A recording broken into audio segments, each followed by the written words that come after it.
All right, let's continue on with the second part of this lecture, dealing with, of course, Chapter 13, um, Fiscal Policy. So we're doing a practice multiple choice problem, potential output and government spending.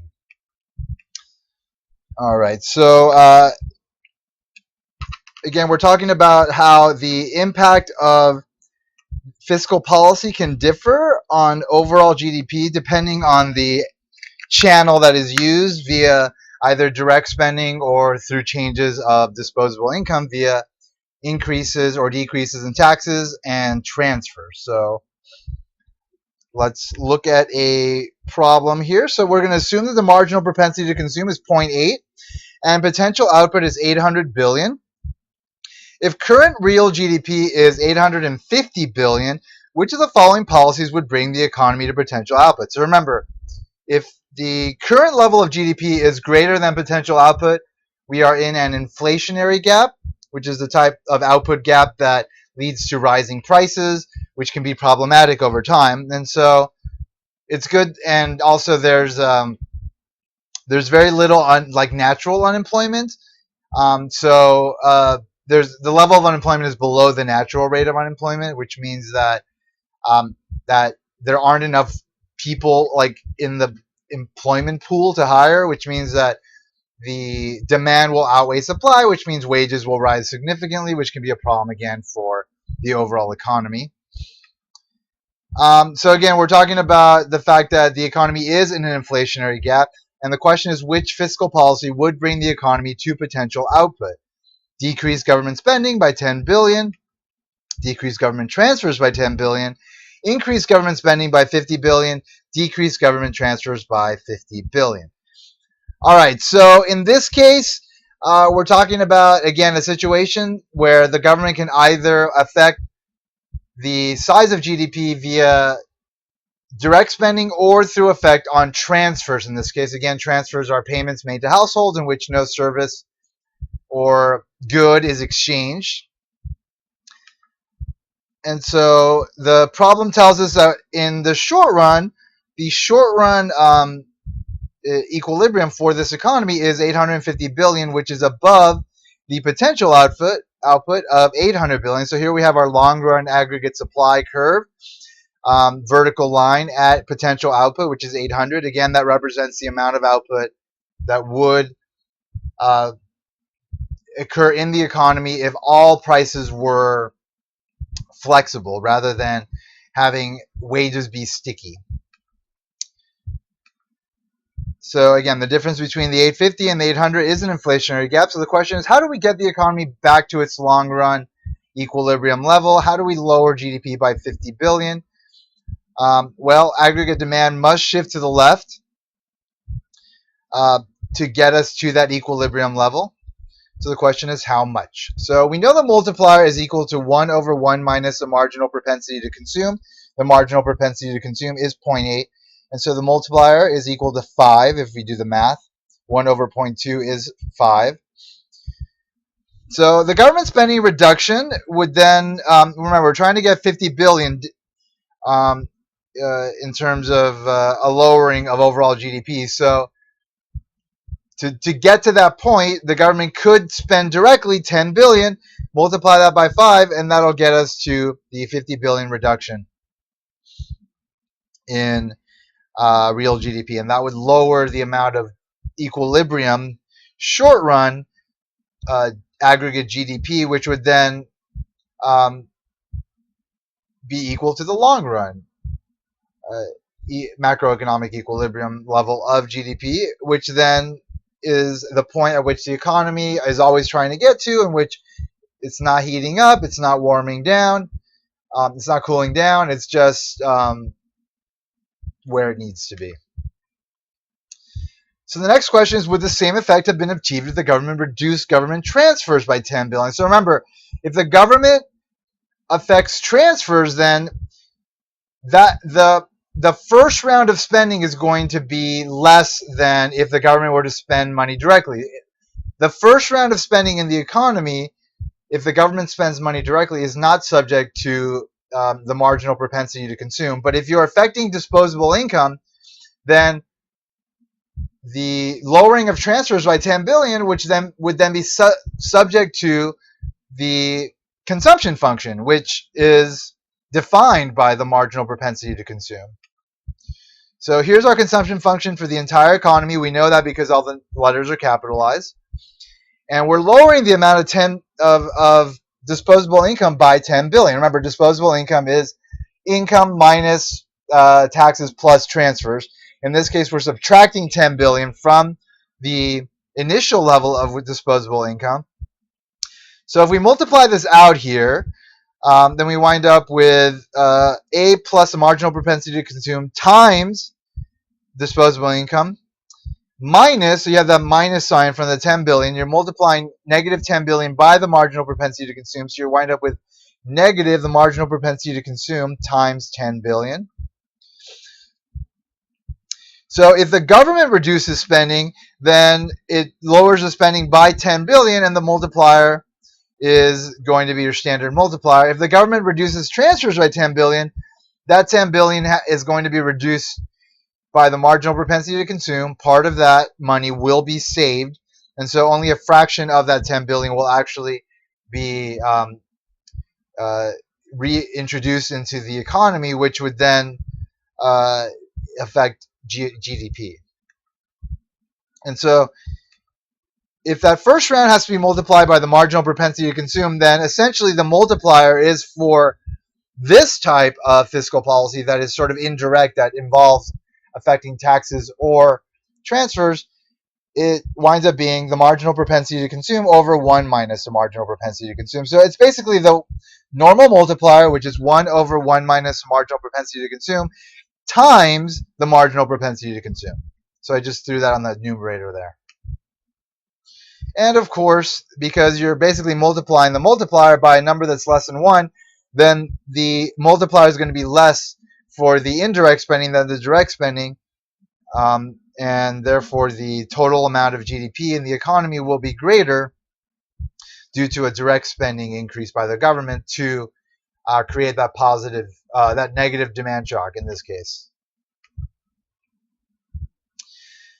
All right, so the multiplier can also be affected by the tax rate. We haven't been talking about taxes with relation to the multiplier, but we will introduce that now. So they do typically change the size of the multiplier. Now, they wouldn't if we had what's called lump sum taxes, which are taxes that don't depend on the taxpayer's income. If it's just like a flat amount of tax that everybody pays. But in real world governments rarely impose lump sum taxes. Tax revenue mainly depends upon the level of real GDP. So non-lump sum taxes reduce the size of the multiplier. So let's look at how that happens. Government taxes capture some part of the increase in real GDP that occurs in each round of the multiplier process, since most government taxes depend positively on real GDP. So as the GDP goes up, then government taxes go up as well, because it's based on a percentage of income, and we know that real GDP is equal to income. That's one way of measuring it. As a result, disposable income increases by considerably less than $1 once we include taxes in the model. Tax laws are what cause most sources of revenue to increase automatically when real GDP goes up. So the tax laws that are in place, again, are what are called automatic stabilizers that are sort of meant to, well, not necessarily meant to, but indirectly affect the size of the amount of times that the money is being recycled in the economy. So if taxes are higher, if the tax rate is higher, then the economy so there will be more taxes collected as the economy is growing, which will be more money introduced into the economy. And the other case is, of course, where the economy is shrinking. When the economy is shrinking, less income is being paid out, which means less taxes are being collected, which means there's less being spent by the government. So the effect of these automatic increases in tax revenue is to reduce the size of the multiplier. Taxes that depend positively on real GDP reduce the size of the multiplier and act as an automatic stabilizer for the economy, as I already mentioned. Assume that the government captures a fraction T, so let's say that's the tax rate of any increase in real GDP, in the form of taxes where t, again, is the tax rate, is a fraction between 0 and 1. So t is just the tax rate, is between 0 and 1. We expect the exercise we carried out earlier, where we consider the effects of a $100 bill increase in repeated spending to be repeated here. So we repeat this exercise. I read that wrong. So this is how we originally established the nature of the multiplier, by looking at a round of 100 billion in investment spending. And that was in the income expenditure chapter, which was 2 chapters ago. This is chapter 13, so that was chapter 11. All right, so the second round increase in consumer spending, once the first round has already occurred, which again is equal to the marginal propensity to consume multiplied by a rise in disposable income. So here's our initial round, and our second round again is going to be equal to the marginal propensity to consume times the amount. But remember, the amount is being multiplied by 1 minus the tax rate, meaning that you have to subtract the amount of taxes from that 100 billion first before you consider what disposable income is, and then multiply by the marginal propensity to consume. So that's the first round of spending. So again, there's 100 billion that's spent by firms initially, and then those go into the pockets of households, and then households subtract the taxes and then multiply by the marginal propensity to consume, and that tells us the magnitude of the second round of spending. And then that money, whatever it is, goes back into people's households, and again, they multiply the 100 whatever the amount was in the last period, which was marginal propensity to consume times 1 minus the tax rate times 1 billion. They multiply that by the marginal propensity to consume times 1 minus the tax rate. So then we get that second round, and then which is the third round actually, and then the fourth round. So this is what it looks like, and then eventually we wind up getting to a total effect of 100 billion increase in investment spending, taking into account all subsequent increases in consumer spending. And so what happens is it raises real GDP by this multiplier, the taxed multiplier, and it's equal to 1 over 1 minus the marginal propensity to consume, where the marginal propensity to consume is multiplied by 1 minus the tax rate.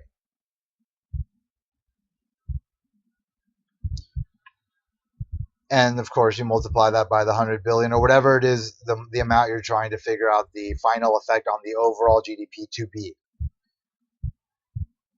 So again, this is smaller than the normal multiplier, because as the tax rate gets bigger, this number gets, the 1 minus the tax rate gets smaller. So you're multiplying a smaller number by the marginal propensity to consume. So the marginal propensity to consume gets smaller. So 1 minus a smaller number is bigger. 1 divided by a bigger number is smaller. So the multiplier of the tax rate will get smaller as t gets bigger, and vice versa. Another way to think about this is just think about, like, here's the aggregate consumption function. We know that disposable income is equal to disposable income minus the amount that has to be paid in taxes. So if you factor out disposable income there, you're left with YD, disposable income, times 1 minus the tax rate. So if we plug that back in for disposable income, then we see that, again, you've got the consumption function here with the marginal propensity to consume multiplying disposable income, which is being multiplied by 1 minus the tax rate to get us the net income. And since the aggregate consumption function is just the equation for a line, you've got the dependent variable c, which is equal to an intercept plus the slope, the marginal propensity to consume, times an independent variable, which is disposable income. And therefore, because you have that structure for a line, and this is the equation for a line, then this 1 minus the tax rate is not affecting the independent variable, but affecting the marginal propensity to consume. So I'll move that over via the commutative property of multiplication. And now we see that the marginal propensity to consume is now being lowered by the tax rate. The tax rate, 1 minus the tax rate, is obviously a number less than 1. And so the marginal propensity to consume is now smaller than it was. So the tax marginal propensity to consume is equal to marginal propensity to consume times 1 minus the tax rate. And so if you think about your normal formula for the multiplier, which is 1 over 1 minus the marginal propensity to consume, if you just substitute the tax marginal propensity to consume for the marginal propensity to consume, you get that equation again for the multiplier, which is equal to the tax multiplier, which is equal to 1 over 1 minus the marginal propensity to consume, which is being multiplied by 1 minus the tax rate. Let's do a quick problem to sort of solidify your understanding of how this new multiplier works when we're looking at taxes. So if the tax rate is 0.3 and the marginal propensity to consume is 0.7, the multiplier is equal to 2, the multiplier is equal to 1.5, the multiplier is equal to 5, the multiplier is equal to 3.3. So we know the tax multiplier is equal to this expression here.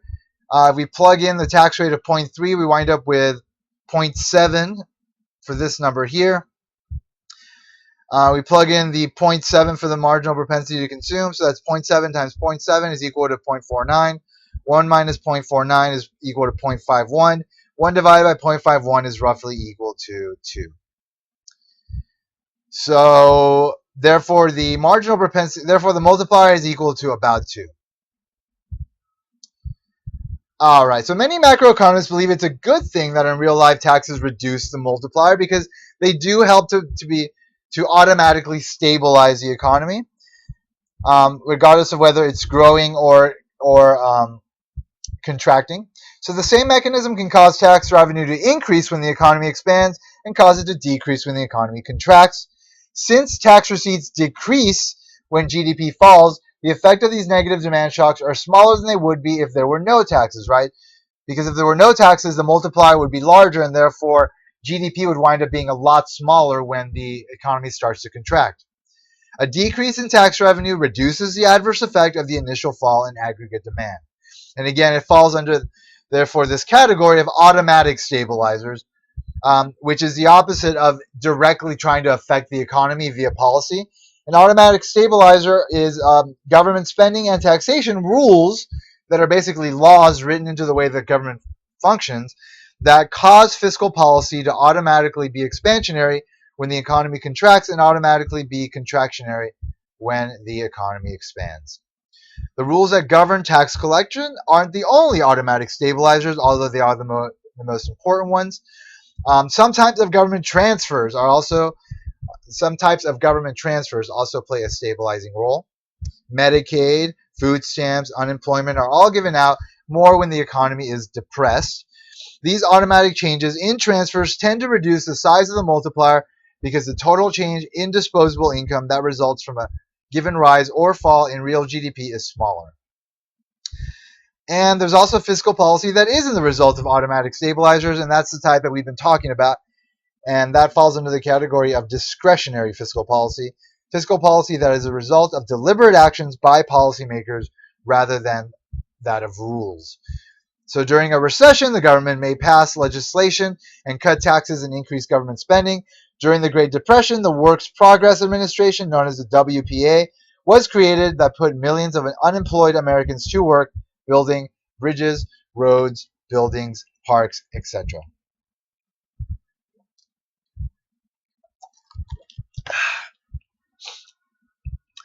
All right, let's talk about the budget balance, the difference between what the government spends and what the government collects, and what that means for the U.S. and what it may mean in the long run. We'll talk more about that towards the end of the lecture. So the budget balance can be a good measure of fiscal policy. We know that the budget balance is savings by the government, and savings by the government is equal to the amount of taxes they collect minus the amount of spending minus the amount of transfer payments. As we learned in Chapter 10, the budget surplus is a positive budget surplus. A budget surplus is a positive budget balance, and a budget deficit is a negative budget balance. Expansionary fiscal policies make a budget surplus smaller or a budget deficit bigger. Contractionary fiscal policies make a budget surplus larger or a budget deficit smaller. So here's our U.S. national debt clock from, in this case, April of 2015. You see it's pretty large, and it can probably be somewhat startling to a person that sees this without context, without understanding it. But we're going to talk about why it's really not a problem and why a lot of countries have similar debts. And it's all a matter of like how our economies are growing, which is why growth is so important also, because it allows us to then be able to maintain this sort of excess amount of spending above what we're taking in. So economists use changes in the budget balance as a quick and dirty way to assess whether current fiscal policy is expansionary or contractionary under two caveats. So again, like as economists, we are privy to data sometimes, but sometimes we are not. We are only able to sort of see what is happening in the economy based on the metrics that we use to sort of gauge, in terms of like gauge what's happening in terms of growth, in terms of inflation, in terms of unemployment, etc. Um, and so we don't actually know what the government is intentionally trying to do, and therefore, as economists who are trying to study the macro situation, we again are able to use certain measures as sort of a stand-in for what's happening in the economy. So again, the budget balance is a quick and dirty way to assess whether fiscal policy is expansionary or contractionary, but that's under two caveats. One is that two equal changes in fiscal policy that have equal size effects on the budget balance may have unequal effects on the economy as a whole, and that has everything to do with whether it's direct spending by the government or fiscal policy that is meant to affect discretionary income, which is what we talked about early on in the lecture. So changes in government purchases of goods and services have a larger effect on real GDP than equal size changes in taxes and government transfers. And second, changes in the budget balance are themselves a result, not the cause, of fluctuations in the economy. All right, so let's talk about that second part a little bit more. To understand it better, we have to flesh out the ideas a bit. So let's talk about the relation between the business cycle and the cyclically adjusted budget balance. Historically, there's been a strong relationship between the federal government's budget balance and the business cycle. So the budget tends to move into deficit when the economy experiences a recession, and deficits tend to get smaller or even turn into surpluses when the economy is expanding. So here is the budget deficit as a percent of GDP, and that's represented by the purple line. And this data takes us from 1964 to 2013, and the blue bars again represent like recessionary times during our business cycle. And we see that the budget balance tends to increase during times of high unemployment during recessions, except for this period here. Generally, that does tend to be the case. And then it does tend to fall between those periods. So again, like it gives you like this basically establishes a very clear-cut relationship between the business cycle and the budget balance. And so we can understand, therefore, the effect of the budget balance on the ups and downs of the economy via the short-term fluctuations embodied in the business cycle. So the relation between the business cycle and the budget balance is even clearer if we compare the budget deficit as a percent of GDP with the unemployment rate. So in this case, the unemployment rate is the orange line and the budget deficit is the purple line. The budget deficit almost always rises when unemployment rises and falls when unemployment falls. We saw that already via like the times when it went up and down. The budget balance as a percent of GDP went up and down around the recessionary periods, which we know to include high unemployment. And so therefore, that correlation was already established, but you can see it more clearly here by just plotting the unemployment rate in relation to the budget deficit. So to a large extent, the relationship reflects automatic stabilizers at work. So you have to be able to sort of control for the automatic stabilizer approach in order to figure out, well, what is the actual then discretionary fiscal policy effects? Like what can we identify those? So again, the budget tends to move toward surplus during expansions and toward deficits during recessions, even without any deliberate action on the part of policymakers. So in order to be able to identify exactly what is happening with respect to discretionary fiscal policy, we use a different type of measure for the budget balance, the cyclically adjusted budget balance. So again, tax revenue. Government tax revenue tends to rise, and some government transfers, like unemployment benefits, tend to fall when the economy expands. and etc. The opposite is the case. Again, we're talking about automatic stabilizers here. To separate the effects of the business cycle from the effects of discretionary fiscal policy, governments estimate the cyclically adjusted budget balance, which is an estimate of the budget balance if the economy were at potential output. So the economy wasn't overheating and collecting extra taxes, or maybe cooling off and collecting less taxes than normal. It takes into account the extra tax revenue the government would collect and the transfers it would save if a recessionary gap were eliminated. It also takes into account the revenue the government would lose and the extra transfers it would make if an inflationary gap were eliminated.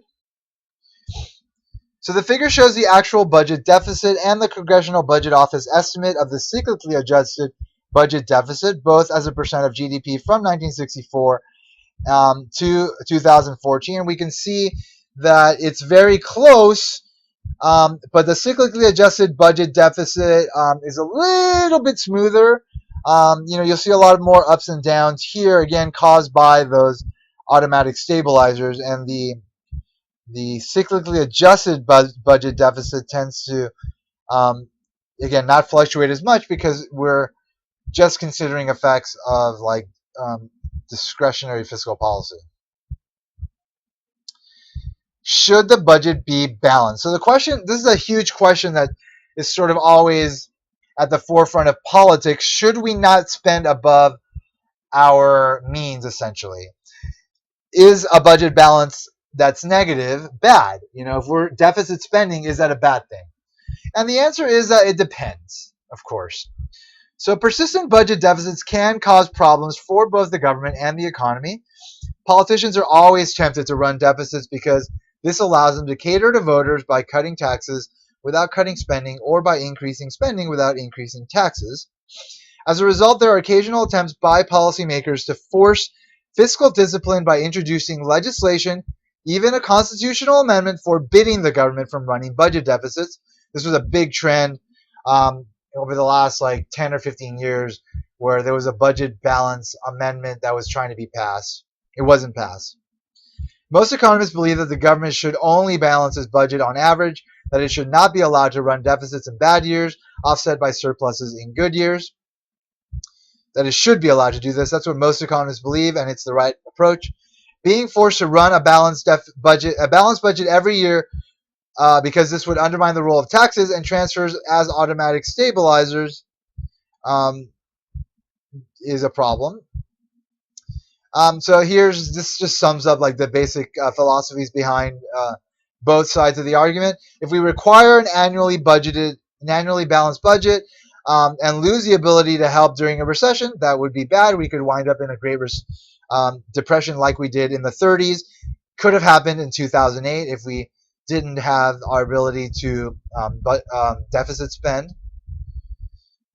Balance the budget over the business cycle on average, and trust the politicians to keep the long-run budget healthy. That's the other side of the coin. If we allow discretionary policy to kind of be the dominant approach, which it should be, that does put a lot of power in the hands of politicians, in the sense that, are they thinking about the long term? Are they thinking, well, we have to rein in spending at times if we're spending too much in certain other periods? Or are they just trying to suit the needs of their voters during an election cycle, and promising all sorts of things, and maybe even enacting certain policies that require more spending just to satisfy short-term needs, versus being myopic about the long term that needs to be understood? So Europe has a fiscal rule in place as a result of creating their euro currency. So in 1999, some European countries adopted a common currency, the euro. Each government was required to keep its budget deficit below 3% of the country's GDP or face penalties. This pact limited a country's ability to use fiscal policy.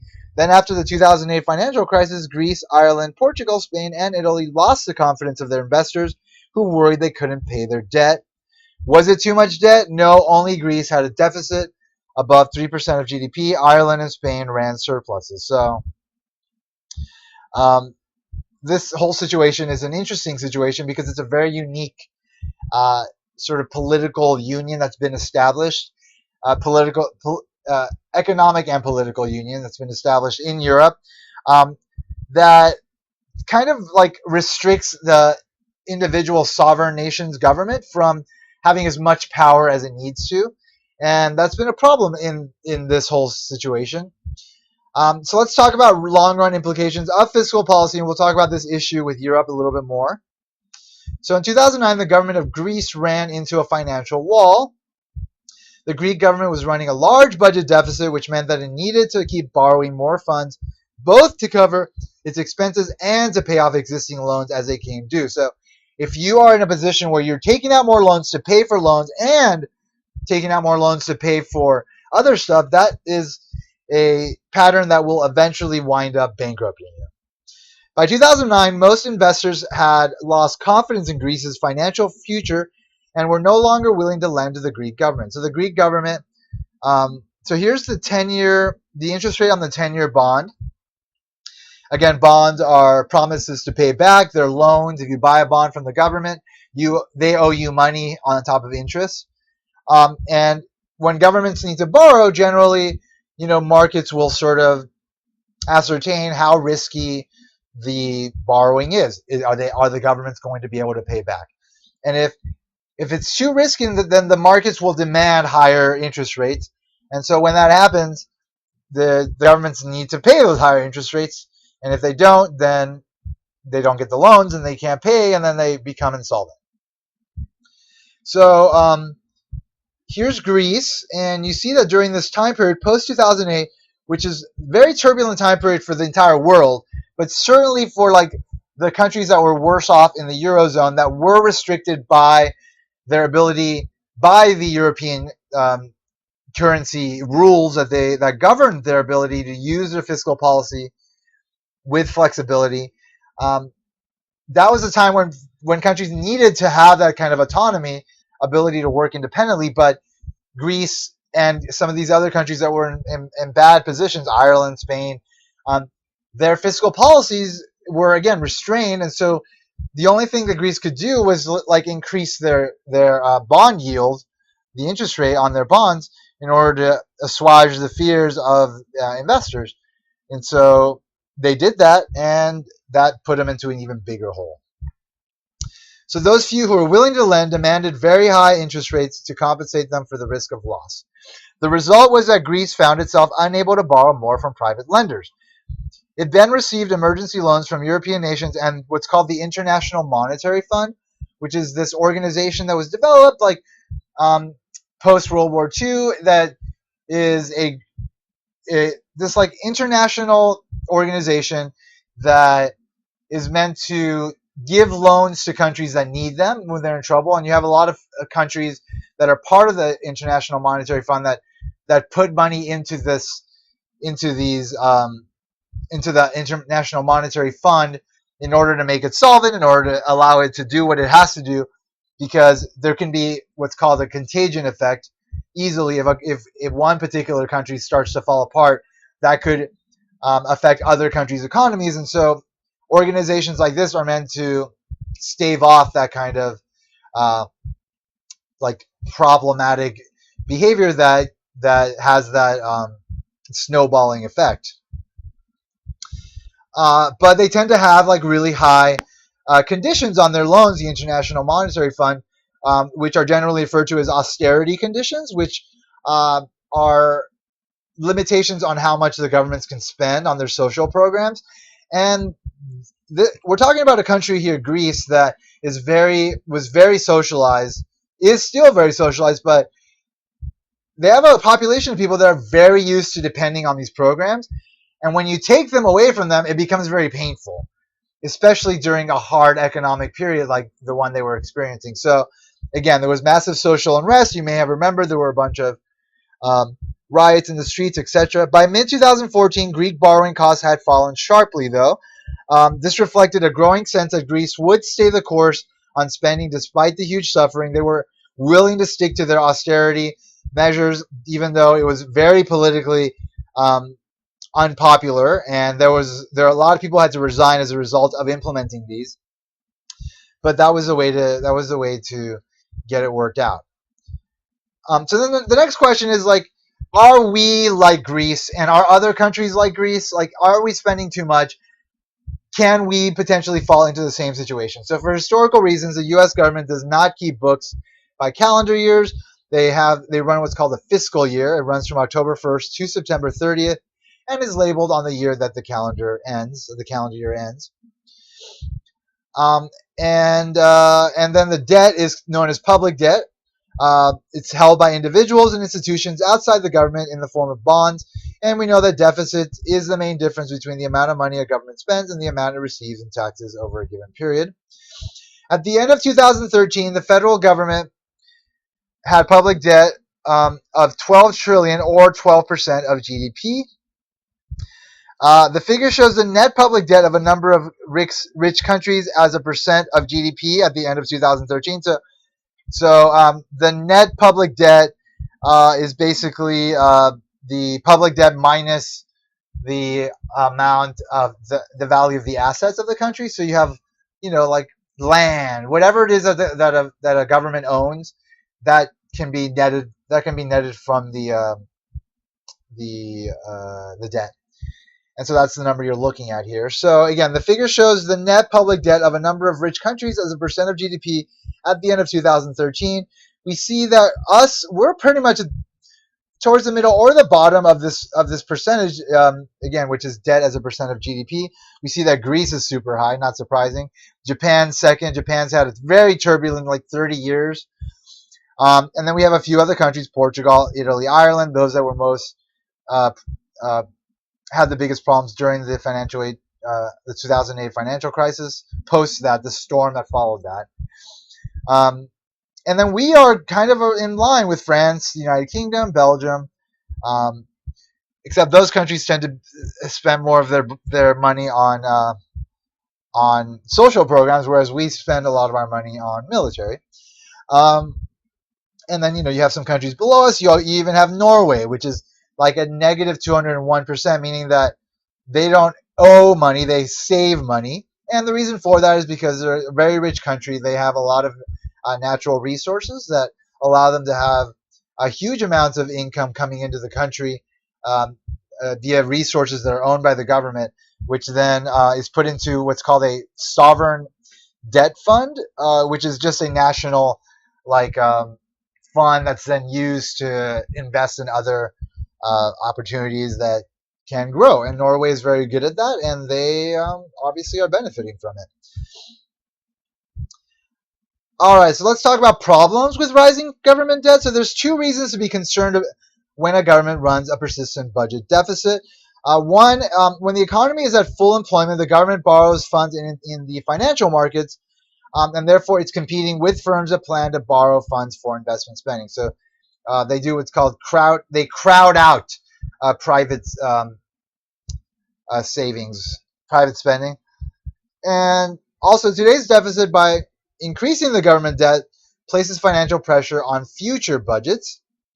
So some may ask, why can't a government that has trouble borrowing just print money to pay its bills? So that's something we'll be considering in the next few chapters in more detail, but uh, it will demonstrate why it can become really problematic. Like you can wind up in a situation called hyperinflation, in which your currency winds up being worth nothing. Um, so post World War One, Germany, their marks were worthless. People were burning it for fire because it was cheaper to burn it than wood. You can wind up in a very bad situation. So panel A shows the U.S. federal budget deficit since 1940 as a percent of GDP. We've already seen this earlier. And the second one has the U.S. public debt to GDP ratio since 1940. So again, panel B shows that for most of the period, these persistent deficits had not led to runaway debts.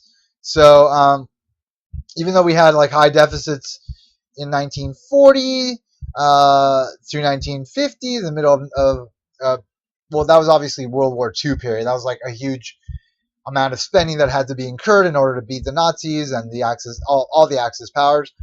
That did lead to a lot of spending in terms of raising the public debt as a percent of GDP, but it eventually evened out. And then, yeah, it did go up post 2008, but we needed that to happen. And sometimes you just need that to happen in order to not wind up in a worse situation.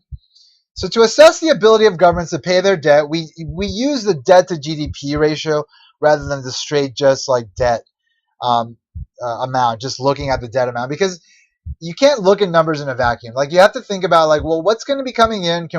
Are payments going to be made in the long run? Yes, they are, because if we look at the debt to GDP ratio, the government's debt as a percent of GDP, we realize that GDP is growing quite a bit, and we know that GDP can double pretty quickly over the course of however many years, depending on the size of the percent increase in real GDP from one year to the next. Right? If you use the rule of 70, divide that by our GDP growth rate, we'll be able to figure out how long it takes for GDP to double. And even at 3%, like you're talking about like 20, 30 years. So like GDP can increase quite a bit over a short period of time, and therefore, like we are able to pay for what our excess spending. It's okay for us to rest on a certain amount of debt. And besides, other countries use our debt as collateral. Like China needed a huge amount of our debt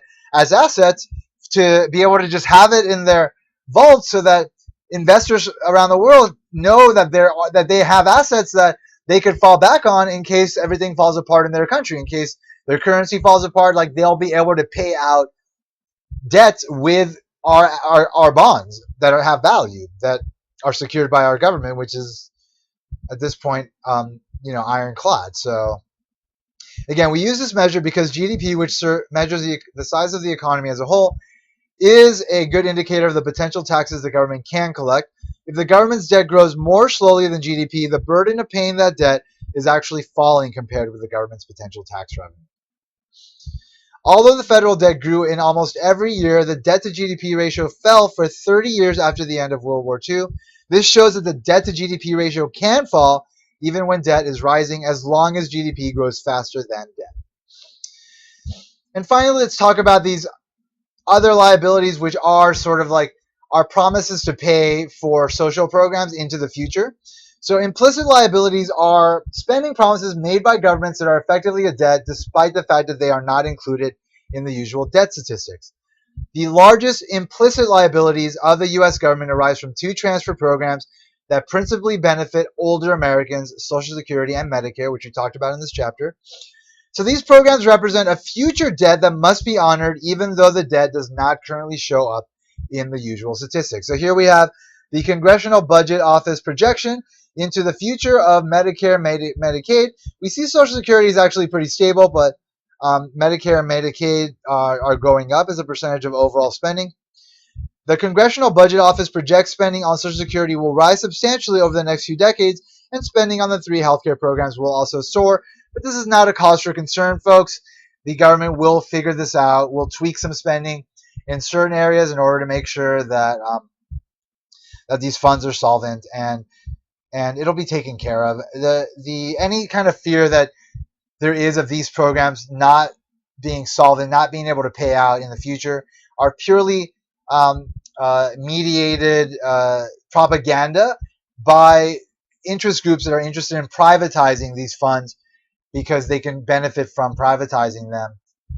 But that puts them in a more risky category, which if there isn't enough protections, those funds could actually wind up going belly up, and all that money could be lost in gambling in markets, which is highly problematic and potential.